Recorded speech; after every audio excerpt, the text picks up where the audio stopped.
মেঘকুঞ্জের ইলশেগুড়ি লেখনীতে মিশকা মন পর্ব নাম্বার 3। এমন সময়ে ওহি বা ইচ্ছে কেউই অনুভবকে আশা করেনি। দুজনেই হতভম্ব হয়ে তাকিয়ে আছে। এখন কি বলা উচিত তাই ভাবছে। হঠাৎ ইচ্ছের ফোন বেজে উঠল। সাথে সাথে রিসিভ করে বেলকনির দিকে এগিয়ে গেল। অনুভব এমন একটা কথা শুনেছে যার কি রিয়াকশন দেওয়া উচিত তাই ভাবছিল। ফোন বাজার শব্দে ভুরু কুঁচকে তাকালো। এখনকার দিনে সচরাচর কারো হাতে বাটন ফোন দেখা যায় না। ওহি এতক্ষণে কথা সাজিয়ে নিয়ে মুখ খুলল। ভাইয়া, তুমি ওকে কিছু বলো না, ওর কোনো দোষ নেই। হয়েছে কি? সমস্যা নেই, থাক, আসছি বলেই বেরিয়ে গেল। মূলত তখন তাদের সাথে কথা বলতে পারেনি জন্য এখন বলতে এসেছিল।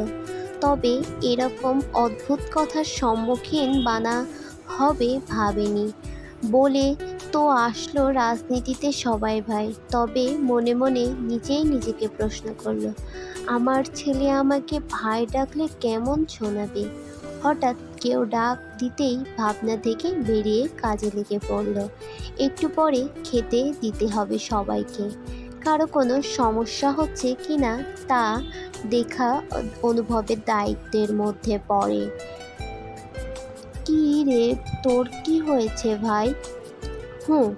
গ্যাসে বেরিয়ে আয়। ওহির কথায় গুটি গুটি পায়ে বেরিয়ে আসলো ইচ্ছে।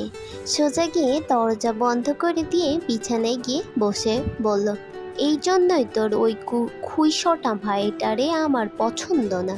কি দরকার ছিল দুটো মায়ের মাঝে এসে তার হাতির মতো নাকটা ঢুকিয়ে কথা বলার যত সব।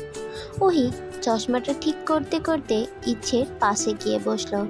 এখন কিছু বললেই ইচ্ছে রেগে যাবে, তাই প্রসঙ্গ পাল্টাতে রঙ্গনের কথা বলল। সব কিছু শুনে ইচ্ছে হাততালি দিতে দিতে বলল, ফাটিয়ে দিয়েছিস, এই না হলে আমার সই। তবে যাই বলিস, ব্যাটার সাহস কিন্তু কম না। এমপির বোনের সাথে লাইন মারতে চায়। সে যাই হোক, আবার বিরক্ত করলে বললি মেরে হাড্ডি কুটি ভেঙে দেব। তুই ওদের সাথে পারবি? অবশ্যই পারবো, সবসময় গায়ের জোর দিয়ে হয় না, বুঝেছিস? বুদ্ধি লাগে বুদ্ধি। তা কি করবি শুনি? কচু খাইয়ে মেরে দিব। থাক, এত বড় উপকার তোর করতে হবে না। আচ্ছা, তবে আমারে ওই সাহসী বখাটেটারে দেখাস তো। ওহি মুখ ভেঙচি দিয়ে বলল, সাহস না ছাই, বখাটে গুন্ডা কোথাকার। তাও তোর ভাইয়ের চেয়ে ভালো আছে। ইচ্ছের কথা শুনে হতাশ হলো ওহি। তার ভাইয়ের ওপরে এই মায়ের এত রাগ কেন মাথায় ঢোকে না। ছোট ছোট করে বলল, বখাটে আবার ভালো হয় কেমনে? শোন, বখাটেরা যা করে সবার সামনে, আর এই সব রাজনীতিবিদ যা করে রাতের আড়ালে অন্ধকারের আবডালে, ধরি মাছ নাচুই পানি। ওই অসহায় চোখে তাকিয়ে রইল। তার চাওয়া বোধহয় কোনোদিনই পূরণ হবে না।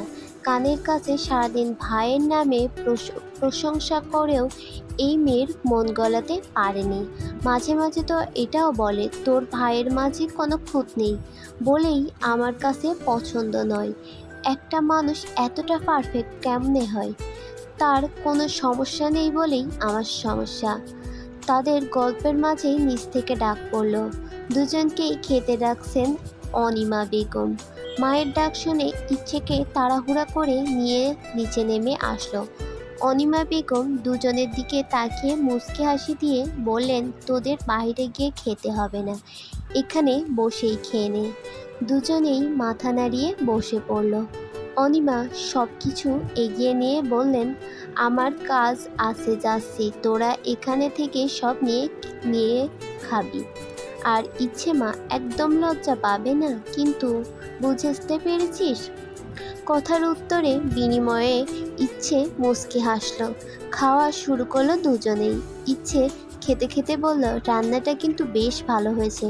ঠিক বলেছিস, তবে একটা কথা কি জানিস, তোর ভাই কিন্তু এসব ঘুষ দিচ্ছে। মানে? এই যে ভোট দেওয়াতে সবাইকে ঘুষ হিসেবে গরু খাওয়াচ্ছে। ওহি খাওয়া বাদ দিয়ে বাম হাতে দিয়ে নিজের মাথা নিজেই থাপড় মারল। এই মেয়ে যে কিভাবে তার ভাইয়ের দোষ বের করে তা নিয়ে হতাশ। কলেজ শেষ করে ইচ্ছে আর ওহি কোচিংয়ে যাওয়ার জন্য রিকশায় উঠে বসল। তাদের ক্লাস হয় 2টায় আর কোচিং শুরু হয় 2টা 30। এই আধ ঘন্টা বাড়ি যেতে যেতে রিকশাতেই কেটে যায়। তাই আর কেউ বাড়িতে যায় না। কলেজ থেকে সোজা কোচিং, আর কোচিং শেষ হলে বাড়ি। ইচ্ছে বকবক করছে আর ওহি মনোযোগ সহকারে শুনছে। মূলত সে কথা বলার থেকে শুনতে বেশি পছন্দ করে, আর ইচ্ছে বলতে বেশি পছন্দ করে। হঠাৎ রিকশা থেমে যেতে ইচ্ছে জিজ্ঞেস করলো, মামা কি হলো? রাস্তায় মারামারি লাগছে মামা। দুজনেই সামনে তাকালো। ওহি মারামারি করা লোকদের দেখে চোখ মুখ কুঁচকালো। ইচ্ছে তা দেখে বেশ আগ্রহ নিয়ে সামনে তাকিয়ে বলল, মামা আর একটু রিকশাটা এগিয়ে নিয়ে যান, মারামারিটা ভালো করে দেখতে পাচ্ছি না। রিকশাওয়ালা বেশ অদ্ভুতভাবে পেছনে তাকালো। ইচ্ছে সেদিকে পাত্তা না দিয়ে বলল, কি হলো চলেন। রঙ্গন মারতে মারতে ক্লান্ত হয়ে সরে দাঁড়ালো। সাথে সাথে একজন দৌড়ে গিয়ে একটা চেয়ার এনে দিল তাকে। পায়ের ওপর পা তুলে বসলো। কী সব বলছে তা ওহি বা ইচ্ছে কেউই শুনতে পাচ্ছে না। ইচ্ছে কথা শুনতে না পেয়ে বলল, এই ব্যাটা এত ধীরে কথা কেন বলছে? মারামারি করতে গিয়ে গলার ভলিউম কমে গেল নাকি রে? ওহি বিরক্তির ভাব নিয়ে তাকিয়ে বলল, তা ওই বখাটেকে গিয়ে জিগা, আমি কি করে বলবো? ইচ্ছে প্রশ্নবোধক দৃষ্টিতে তাকিয়ে বলল, এটাই কি তোর সেই রঙ্গন পাঠা? ওহি মাথার ওপর একটা চাটি মেরে বলল, আমার মানে কি? আরে খেপিস নে কেন, এই কি সেই নাকি? তাই বলছিলাম। হ্যাঁ। রঙ্গনের হঠাৎ রিকশায় বসে থাকা মেয়ে দুটির দিকে চোখ গেল। মুস্কি হেসে উঠে দাঁড়ালো, এগিয়ে আসলো এদিকে। রিকশাওয়ালা ভয় পেয়ে চুপ করে থাকলো। ওহি ইচ্ছের হাত শক্ত করে ধরে রইল। কোচিংয়ে যাচ্ছিস? ওহি শক্ত হয়ে বসে রইল, উত্তর দিল না। ইচ্ছে ভ্রুকুচকে জিজ্ঞাসা করলো, আপনারে কি আমার দাদিজানের মতো বদ অভ্যাস আছে নাকি? রঙ্গন পকেট থেকে সিগারেট বের করে ধরাতে ধরাতে বলল, বুঝিয়ে বল। দাদিজান সবাইকে তুই বলে, তুমি আর মুখে আসে না। চেনা জানা লাগে না, তারা সবাইকে তুই বলবে। আপনিও কি তেমন? রঙ্গন হাসল, মুখে সিগারেট নিয়ে আকাশের দিকে ধোঁয়া উড়িয়ে বলল, এটা কে হয়? সই, আপনার ভবিষ্যৎ বউ। ইচ্ছে হাত দিয়ে নাক ধরে বড় বড় করে তাকালো। মনে মনে বলল, এই ব্যাটা তো সেই জিনিস। ওহির কোনো হেলদোল নেই। সে সামনের দিকে তাকিয়ে আছে, যেন আশেপাশে কি হচ্ছে তার কোনো খেয়াল নেই। রঙ্গন এবার সরকারি ডাক দিল, সেদিন রাতে তো খুব কথা বলছিলি, আজকে চুপ করে আসিস কেন? হঠাৎ ওহি কাশতে শুরু করলো।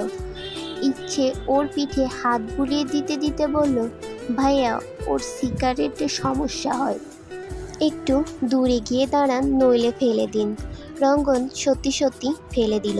বলল, কি রে এমপির বোন, তোর ভাই তো আমার খবর টবর করতে আসলো না, বলিসনি নাকি? আর এই মেয়েটা কি সত্যি তোর সই?